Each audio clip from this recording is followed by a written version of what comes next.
Hello and welcome to the History of Philosophy in China by Peter Adamson and Karen Lai, brought to you with the support of the Philosophy Department at King's College London and the LMU in Munich. Online at historyofphilosophy.net. Today's episode, The Kingly Way, Confucian Political Philosophy. Imagine that a deeply wicked person rises to hold a very powerful office like the presidency of the United States. Unlikely, of course, but it could happen. Now imagine that you are one of the people in line to become one of his close advisors. Should you accept such a position?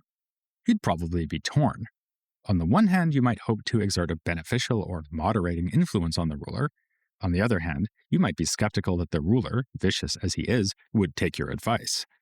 Worse still, you might fear being morally compromised yourself once you are a part of this amoral administration. Now imagine that you turn for help to some of the philosophers who have thought most deeply about the purpose and challenges of being a political advisor, the Confucians. What would their advice be? Well, Mengzi seems to give a pretty clear answer. Only the benevolent man is fit to be in high position. For a cruel man to be in high position is for him to disseminate his wickedness among the people. This sounds like you should steer well clear, and indeed the Confucians often explain Kongzi's withdrawal from political life by saying that he could not find a worthy ruler to serve. An amusing passage in the Mengzi shows what he might have been trying to avoid. After a king is quizzed on his failures as a ruler, he simply turns to his attendants and changes the subject. A pessimistic attitude about the prospects for reforming bad rulers would also fit with the Confucians' political principles. After all, they put great emphasis on the moral qualities of those in government, both those who wield supreme authority and those who assist them. But in that case, why do we see Mengzi in dialogue with a ruler like the king who could not bear to see a frightened ox? This ruler was far from perfect, yet Mengzi still thought it worthwhile to call his attention to the parlous state of his subjects. Though this king is no moral exemplar, he does have the potential for true kingship, and Mengzi's job is to get him there. In general, while the Confucians do set great store by a ruler's moral excellence, they also expect great things if the ruler will simply get one thing right: choose good advisors. Sun Tzu goes so far as to say that if the ruler can hit upon the one right person, then he can gain the whole world. This trust in the good advisor could also explain a passage we've mentioned a couple of times about the sage king Shun, who simply made himself reverent and faced south. Previously, we understood this dramatic example of wu wei, or non-action, in terms of the rulers setting a good example. But we could also take the point to be that Shun has delegated the everyday affairs of the kingdom to competent men. He could adopt a policy of non-action because he had other people to do the acting for him. With trustworthy subordinates in place, a sage king can reign without ruling. Mengzi in particular has a strong tendency to aggrandize the minister and his role, to the point that he says the ideal advisor should not be summoned like a servant. Instead, the ruler should go to him to seek counsel. Probably this has something to do with the intended audience for these texts. Remember, the Confucian works as we have them were edited by and for men of the ministerial class. For the same reason, they also give rather more nuanced advice about our opening dilemma as to whether one should serve a bad ruler. The Analects names 3 ministers of an immoral king and tells us what became of them. The master of Wei left his side, the master of Zi became his slave, and Bi Gan remonstrated with him and was therefore put to death. Instead of telling us which of them acted rightly, Kongzi adds that all 3 were good men, implying that there is something to be said for each of these approaches. A similar passage in the Mengzi describes 3 officials, one who would take order when order prevailed and relinquish it when there was disorder, one who would serve under any circumstances, and one who was not too bothered about whether he served as minister or not. By contrast, Kongzi himself would choose whether or not to serve according to circumstances. Whereas the other 3 were respectively unsullied, ready to accept responsibility, and easygoing, Kongzi was the sage whose actions were timely. This illustrates something we've mentioned before, the emphasis in Confucian ethics on reacting appropriately to situations in all their fine-grained individuality.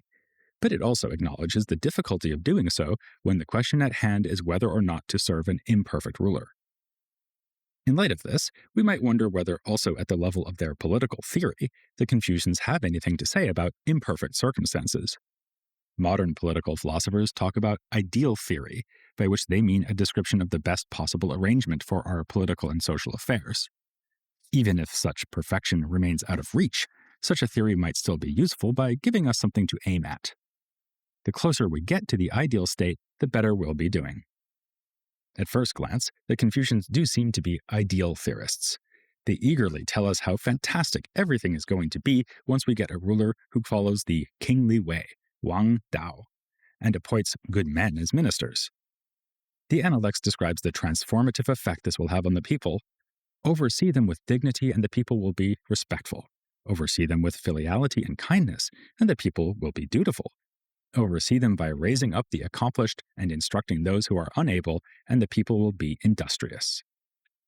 Mengzi sounds similarly idealistic when he says that a ruler who has nourished his moral sensibility, those sprouts we talked about, and as a result shows compassion in governance, will rule the empire as easy as rolling it on your palm.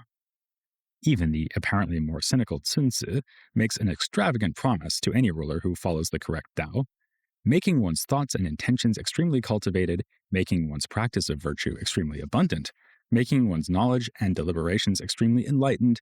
These are the means by which the Son of Heaven obtains all under heaven.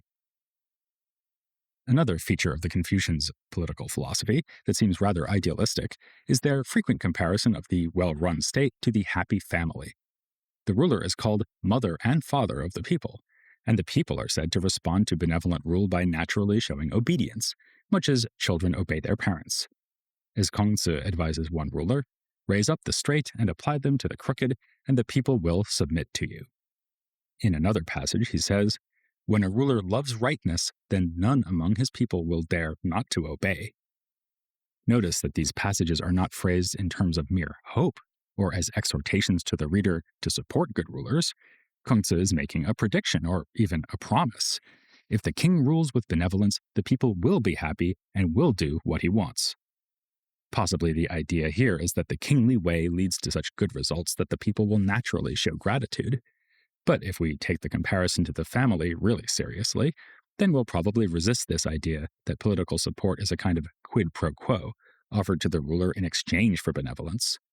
Instead, just like children with regard to their parents, the subjects will have appropriate respect for the ruler and will follow his guidance willingly and gladly, rather than out of a feeling of mere obligation.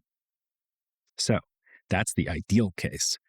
The question is whether the Confucians have a plan B, a non-ideal theory.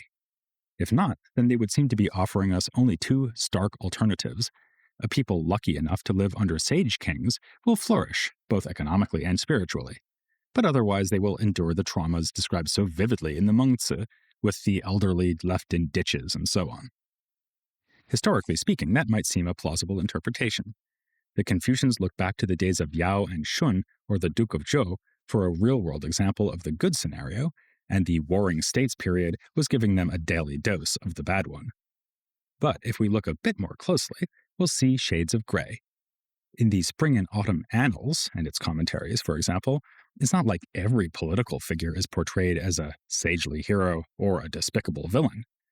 And as we've already noted, the scenes in which Mengzi and others offer tough advice to rulers presupposes that these rulers can be redeemed. Kongzi gives advice for how to operate in less than ideal circumstances, namely to choose one's words a bit more diplomatically than Mengzi usually does. When the state possesses the way, be audaciously correct in both word and action. When the state lacks the way, be audaciously correct in action, but let one's speech be conciliatory. Among the three classical Confucian texts, though, the one that has the most to say about non-ideal theory is the Xunzi. Whereas the Mengzi places its bets on moral education of the ruler by the Confucian minister, the Xunzi focuses on the idea of institutional measures that ensure good governance, or at least stability. This makes sense given their rival views on human nature. Whereas the optimistic Mengzi thinks that political success will blossom if the sprouts of benevolence are tended carefully, the more pessimistic Xunzi thinks that human nature is bad enough that it needs to be restrained and forced into shape. We saw him saying that this is like straightening crooked wood, and it's worth having another look at the passage where he draws this analogy. It comes in a chapter that begins with the blunt statement, "People's nature is bad," and goes on to speak of the hateful and selfish feelings born within us. Fortunately, the sage kings knew what to do about this. Because people's nature is bad, they set up ritual and rightness and established proper models and measures. Among these measures is the rank or allotment, in Chinese fen, assigned to various people under the king's rule. When fen operates throughout society, everyone, not only the few who are working as government officials, understands what is required of them in their roles. For Xunzi, it is vital that everyone knows their place within a hierarchy marked by ritual practices, a hierarchy that confers unity and thus strength. He quotes the Book of Documents with approval: "Total equality is not order." The scholar of Confucian political philosophy Sung-Moon Kim has argued that this makes Xunzi a kind of constitutionalist who puts his faith in practices and institutions rather than in the moral character of individuals. This is not to say that Xunzi has lost interest in the ideal case. He still recognizes the kingly way, which combines those traditional models and measures of ritual propriety with sincere benevolence on the part of the ruler. It is the king who manages this combination who can achieve world domination. His benevolence towers over the world, and so no one in the world fails to have affection for him. His rightness towers over the world, and so no one in the world fails to honor him. His awe-inspiring authority towers over the world, and so no one in the world dares to oppose him.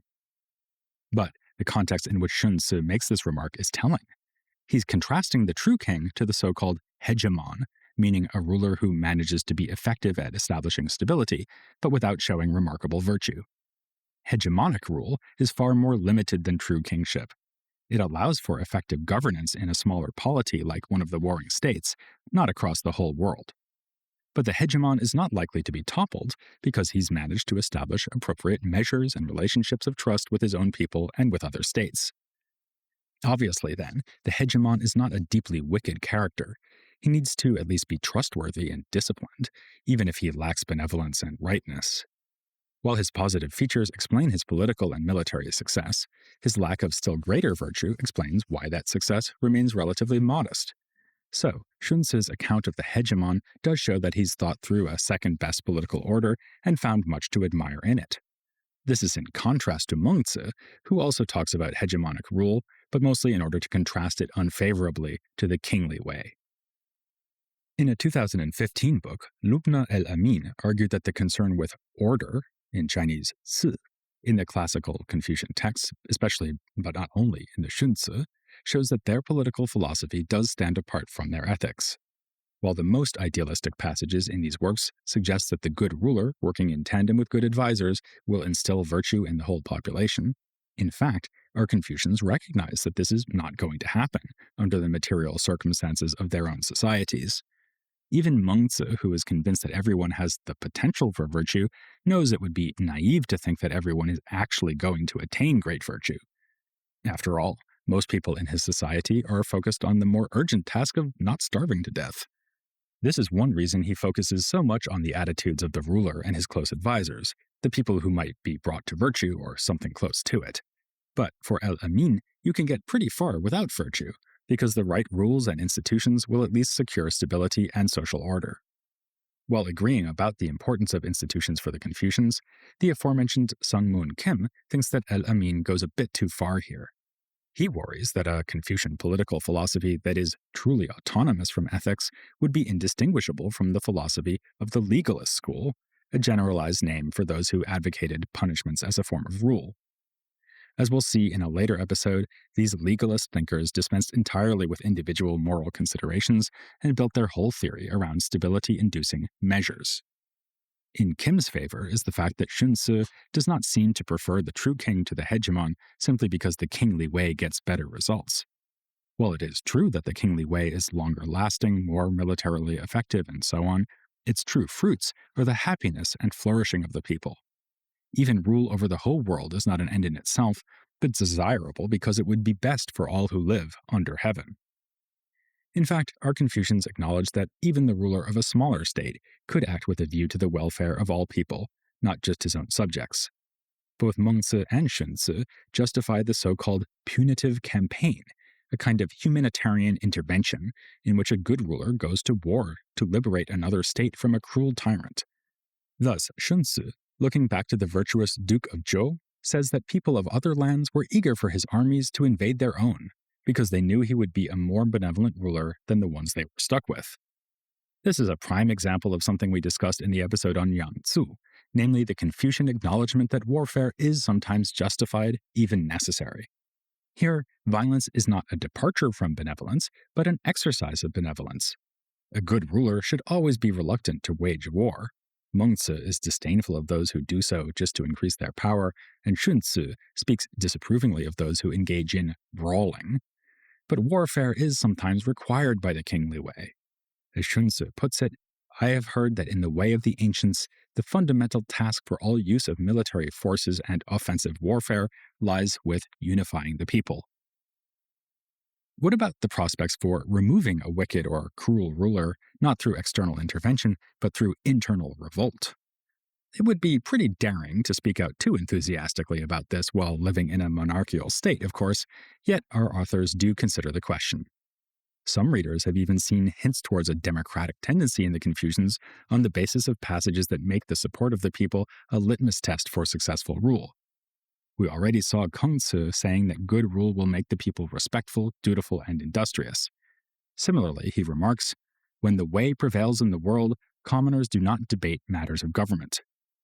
The implication would seem to be that when the way is not prevailing, the commoners may get ready to rise up and overthrow their masters. We can find similar passages in the other works. Xunzi states bluntly, if the world is not unified and if the feudal lords make rebellion their custom, then the one occupying the position of heavenly king is not the right person. He also gives us the memorable comparison of the common people to the waters that can either support or capsize the ruler, who's likened to a ship. Among the early Confucians, Mengzi is most emphatic about holding officials and rulers to account. He says that if all the people of the state demand that an official be put to death, then he should be investigated and, depending on the results of that investigation, executed. Mengzi himself was upfront and critical when he spoke with kings, as we've seen. So the Confucians tread a fine line between upholding the ruler's power and holding him accountable for his actions. If there is some suggestion of democracy in early Confucian philosophy, it would be due to the legitimization of the ruler's authority based on the people of the state. In a much-discussed passage, Mengzi even endorses the killing of a king. The anecdote tells us that there were two occasions when officials got rid of the reigning kings. One was banished and the other attacked. Mengzi confirms that these events did indeed take place and goes on to pronounce an even more severe verdict. These two kings, Jie and Zhou, were tyrants. In the strongest possible terms, Mengzi calls them thieves of benevolence and rightness. They are no more than robbers and oppressors. Being so, they are mere mortals like us, and therefore, while Zhou was killed, that is not to be considered regicide. In this adept twist, Mengzi opens up the possibility of getting rid of a tyrant, but he craftily turns the tables in such a way that, as Jie and Zhou have lost the mandate of heaven, killing them does not constitute regicide. Of course, this looks like something of a technicality. The ruler has been killed, even if we don't call it regicide. But there may be a more significant limitation in Mengzi's mind. It is one thing to say that a ruler can legitimately be deposed, another to say that the people can do it in a kind of bottom-up revolution. Xunzi's comparison of the people to water that can capsize a boat is explicitly framed as a warning to a political lord, not as a justification for revolution. And when Mengzi talks about this, he suggests that only the high-ranking officers, or ministers, are allowed to act against even the worst of rulers. While they may take their cue from the unhappiness of the people, that unhappiness is only a kind of sign that things are not going well. Justin Tiwald, arguing for this merely diagnostic function of popular discontent, has given a couple of illuminating analogies. When the ministers see that the commoners are unhappy, this is like a parent who is anxious that their child doesn't like their school teacher, or like a politician's campaign staff being worried about bad opinion polls. With the difference that the parent or pollster is unlikely to phrase their concern by saying that the mandate of heaven has been withdrawn. Whereas this is exactly how the Confucians do talk about it. For all their genuine interest in realpolitik and effective governance, the Confucians' political theory also has what we might cautiously call a religious dimension. The Son of Heaven, who rules wisely over the whole world, carries that title for a reason. So, to fully understand classical Confucian political philosophy, we need to talk about this concept of heaven's mandate and whether it implies fatalism or even something like divine intervention. Heaven can wait, but only until the next installment of The History of Philosophy in China.